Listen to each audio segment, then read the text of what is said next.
and they said these parts were impossible to make. He told them, well, I've got 25 of them in my hand. They told him, well, go order from those guys.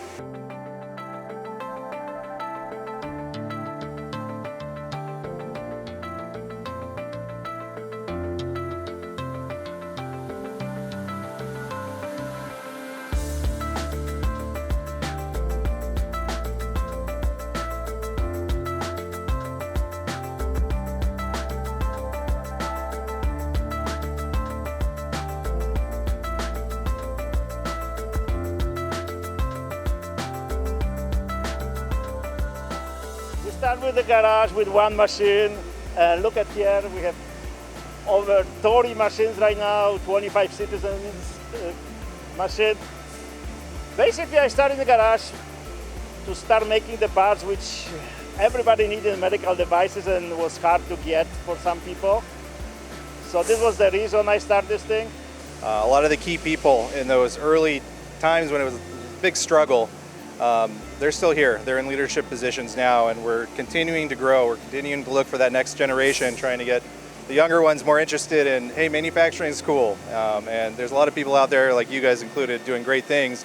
And you know, you catch that spark with some of these kids that never even thought about it, and they blossom really quickly. We have like over 90 active customers right now that include the biggest company of the world, medical devices company, what you can list them, the name. If you look at the list, top 10 biggest on the world, we have 6 of them as our customers. We're ISO 13485 certified, and any medical device companies, you know, we do great with our audits, and all the traceability needed to make complex, tight tolerance parts, we're the ones for you. But you know, if somebody works hard, it definitely can be successful. This is the only country where you can be successful if you want to. So we were successful, as you see right now, and it was hard on the beginning. We have difficulty to get financing on the beginning. There was always money problem, but if you know what you want, go to the goal. I always say, have your goal and go day by day. Don't make decisions further than 2 weeks, because you have to change them anyway. I almost went down a different career path and then really just missed manufacturing. I was lucky enough to grow up in a shop where I got to see all these machines working and learning things that maybe not a lot of kids get to. And yeah, really, from day one when I came back full-time, it was growth. We need to get bigger. We bought this beautiful building, we're filling it up, and yeah, now we're growing our team, growing our relationships with our customers, and just trying to stay on top of that next thing to be able to pounce when we need to. So we started the garage, the company.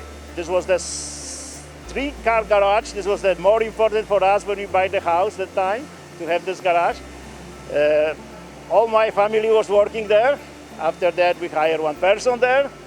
And after that, we moved to first location, the official location, like 1,800 square feet shop. We train up, as we said before, until they're begging for mercy and G-codes, they're dreaming about machining. We really have a strong team, a strong culture here. We have great employee retention. We promote a lot from within. And without our team behind us, we wouldn't be outside the garage.